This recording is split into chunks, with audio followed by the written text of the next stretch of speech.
네, 이번 시간에는 삼국유사에 전하는 신라의 대표적 사찰인 황룡사에 대해서 살펴보겠습니다.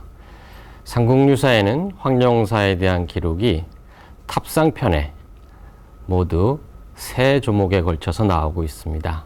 탑상이라고 하는 것은 불교의 탑과 불상에 대해서 주로 기록한 그런 편이 되겠는데요. 그 안에서 황룡사에 있었던 장육존상, 그 높이가 한 장 6천이나 됐다고 하는 6척이나 됐다고 하는 큰 불상인 장육존상에 대한 조목, 그리고 황룡사에 있었던 구충탑에 대한 조목, 그리고 황룡사 종에 대한 조목 등 세 개의 조목에 걸쳐서 황룡사에 있었던 여러 시설에 대해서 아주 자세히 설명하고 있습니다.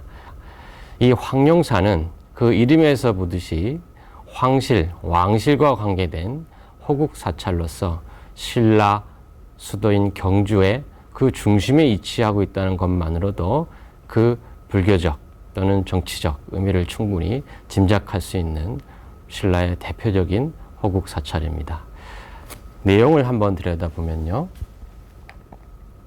신라의 황룡사는 진흥왕 14년 서기로 553년에 처음에는 월성 동쪽인 황룡사 터에 새로운 궁궐을 짓기 위해서 터를 파다가 거기서 황룡, 누런 용이 나왔다고 합니다. 그래서 황룡이 출현한 것을 계기로 궁궐 짓는 것을 그만두고 그 대신 그 자리에 사찰을 지어 이름을 황룡사라 하였다라고 합니다. 처음에는 그래서 노란 용이 나왔다 해서 황룡사, 누럴 황자를 써서 황룡사로 쓰다가 그 이후에 왕실 사찰로서 호국불교와 관련된 중요한 사찰이라는 의미를 드러내기 위해서 임금과 황실과 관련된 황자로 바꿔서 오늘날은 일반적으로 임금 황자가 들어간 황룡사로 표기하고 있습니다.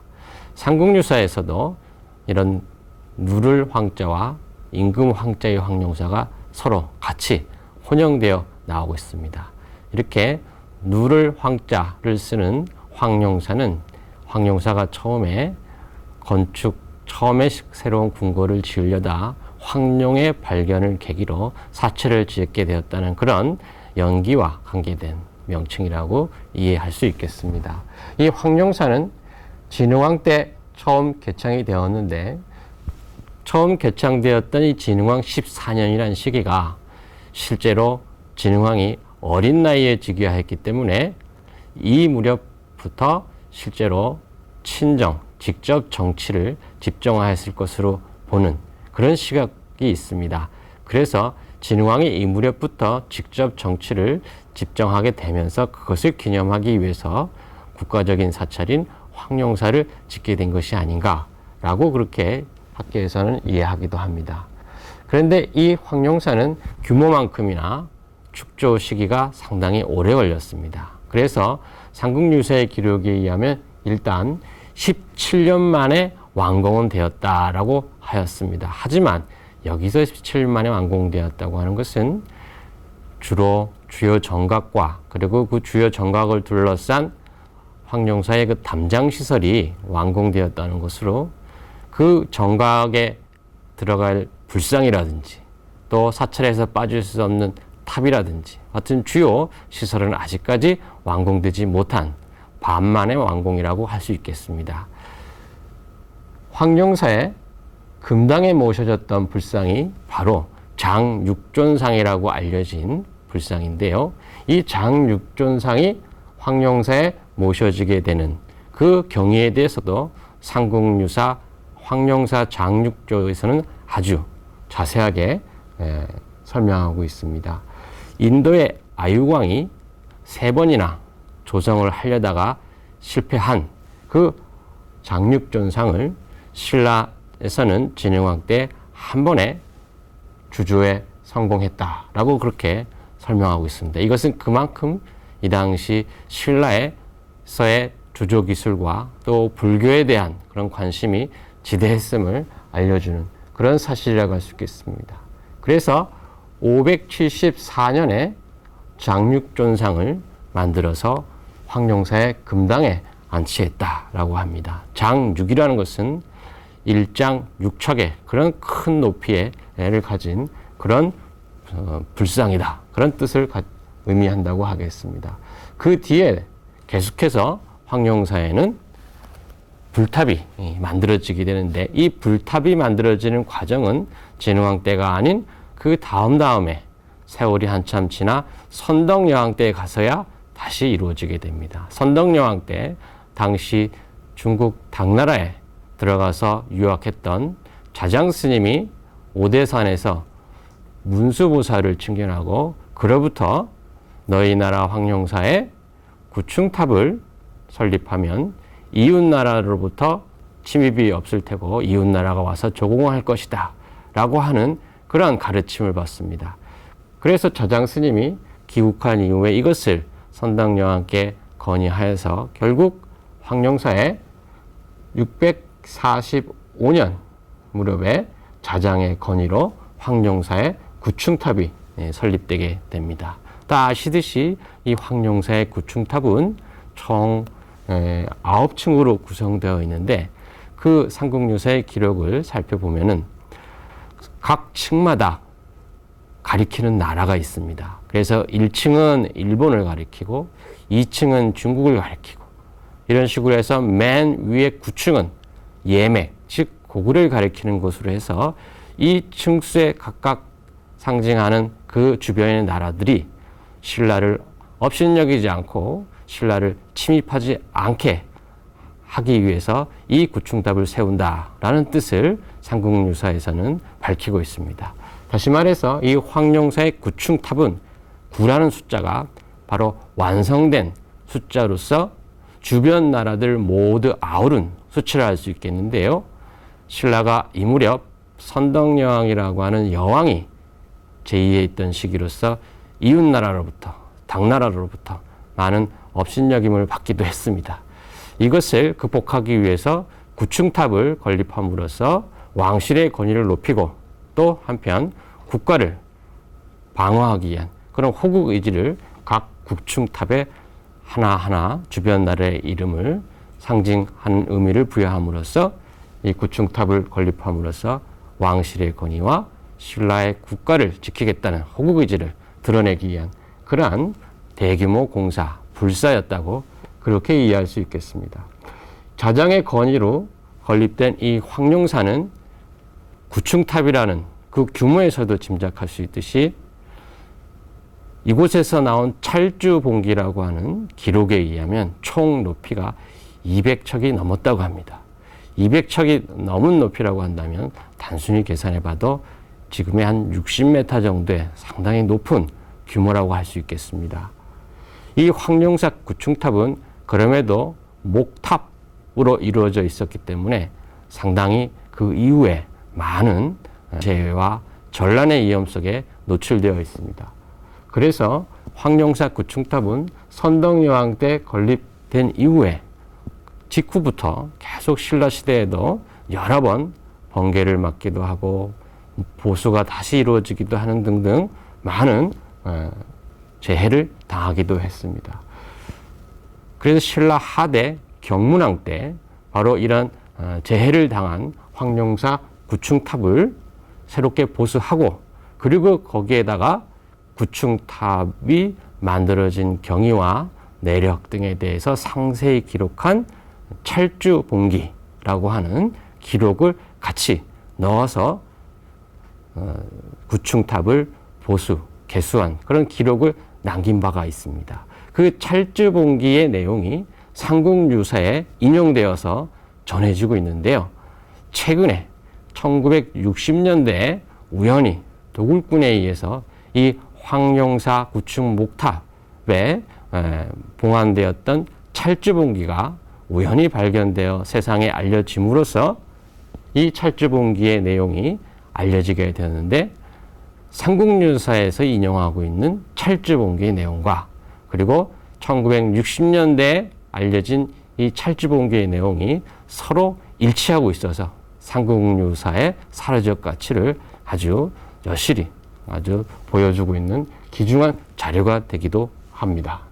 이 황룡사에 있었던 구층탑은 신라의 삼보라고 해서 신라에는 황룡사의 장육존상과 황룡사 구층탑과 진평왕이 하늘로부터 내려받았다는 옥으로 만든 허리띠인 천사 옥대, 이 세 가지 삼보가 있어서 후삼국 시대 때 고려가 신라를 침범하려고 해도 이 삼보 때문에 하지 못했다라고 하는 설화가 일화가 전해질 정도로 황룡사에는 신라의 삼보 중에 2개나 위치하고 있었다는 점에서 황룡사가 신라의 가장 중심적인 국가사찰, 호국사찰이었다는 것을 충분히 짐작할 수 있습니다.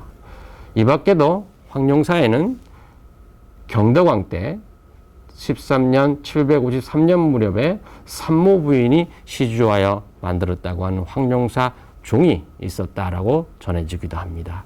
이 산모 부인은 경덕왕의 첫 번째 왕비였었는데 아들을 낳지 못한다는 이유로 출궁이 된 그런 왕비였었습니다. 하지만 이때는 이미 출궁되어 나와 있었던 신세인데도 이렇게 황룡사의 종을 주성해서 시주할 정도로 황룡사는 왕실의 구성원들과 깊은 관련이 있는 유적이었다는 것을 충분히 짐작해 볼 수 있습니다.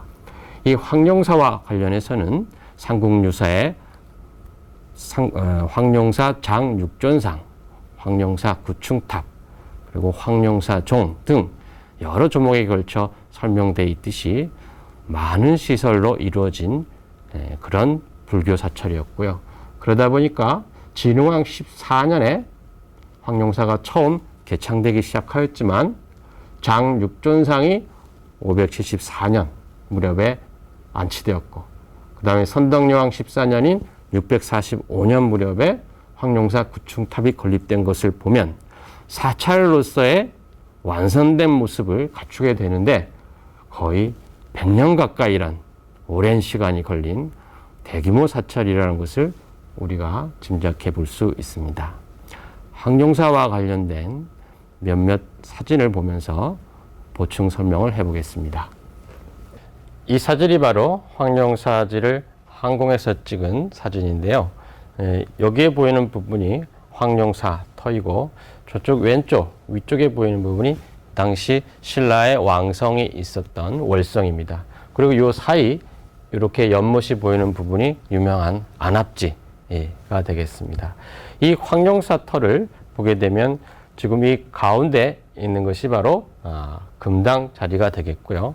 그리고 그 앞에 있는 것이 앞서 말씀드렸던 구층탑 자리가 되겠습니다.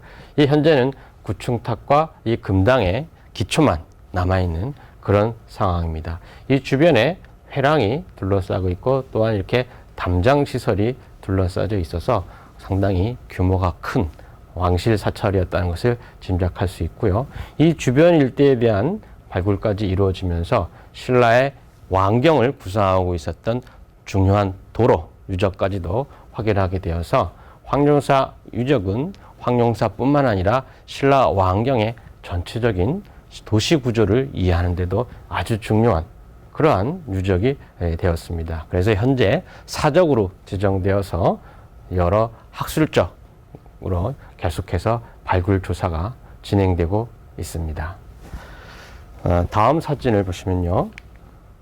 바로 이것이 황룡사 목탑지의 모습인데요. 이 황룡사 목탑지에 보면 이렇게 목탑지 가운데 기초석의 심초석 부분이 현재까지 남아있는데 바로 이곳에서 사리공이 확인되었고 그 사리공 안에서 사리함이 발견되는데 그 사리함 속에서 사리함의 그 내외면에 바로 이 구층 목탑을 세운 그런 내력을 기록한 찰주봉기가 확인되었습니다. 이 찰주봉기는 1960년대 도굴꾼에 의해 도굴되면서 우연히 알려지게 되는데요. 그 내용이 삼국유사에서 인용되어 있는 찰주봉기와 서로 일치하고 있어서 사례적 가치가 높이 평가되는 것입니다. 이 찰제본기는 현재 국립경주박물관에 보관되어 있습니다만 이 내용을 통해서 이 당시 신라 경문왕 때인 9세기 초에 이 황룡사 구층탑을 다시 보수하면서 이 사리를 다시 추가로 봉안하고 그리고 황룡사 구층탑이 조성되어지고 보수한 그 경위에 대해서 자세히 기록하고 있다는 점에서 아주 중요한 출토 자료다라고 이해할 수 있겠습니다. 이것은 황룡사 구층 목탑지 기초 부분을 드러낸 그런 유적 발굴 직후의 사진입니다. 이것은 황룡사 금당지에 있던 장육존상의 그 대자 부분이 되겠습니다. 이렇게 대규모의 대자가 남아있다는 것이 장육존상의 규모를 짐작하게 해주는 그런 유적입니다. 이것은 황룡사 구층탑을 최근에 학술적 조사를 통해서 복원한 모형입니다. 모두 9개 층으로 이루어져 있는데 말씀드렸다시피 각각 일본, 중국, 고구려 등 이웃한 여러 나라들을 의미함으로써 이 구층탑을 통해서 신라의 천하관을 드러내고 또 왕실의 권위를 높이고 신라 국가를 호위하기 위한 그런 의지를 이 구층탑에 담아서 선덕여왕 때 자장의 건의로 이루어진 것으로 알려져 있습니다. 바로 이 모형을 통해서 황룡사의 규모가 구조가 대체로 1탑 1금당식의 가랑 구조였음을 확인할 수 있겠습니다. 이 사진은 앞서 말씀드렸던 황룡사 구층 목타 심초석 사리궁 속에서 1960년대 우연히 확인된 바로 그 사리 봉황기입니다.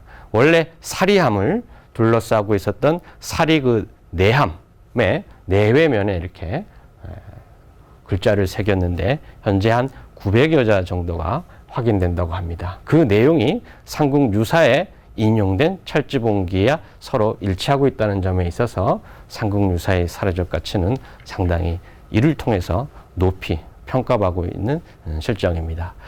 이렇게 삼국유사에서는 왕실 사찰로서 신라의 국가 사찰로서 가장 대표적인 황룡사에 대해서 다양한 기록을 전함으로써 한국 불교사 또는 건축사 그리고 미술사 등의 아주 귀중한 자료를 제공하고 있다는 점에서 중요한 사례라고 평가할 수 있겠습니다.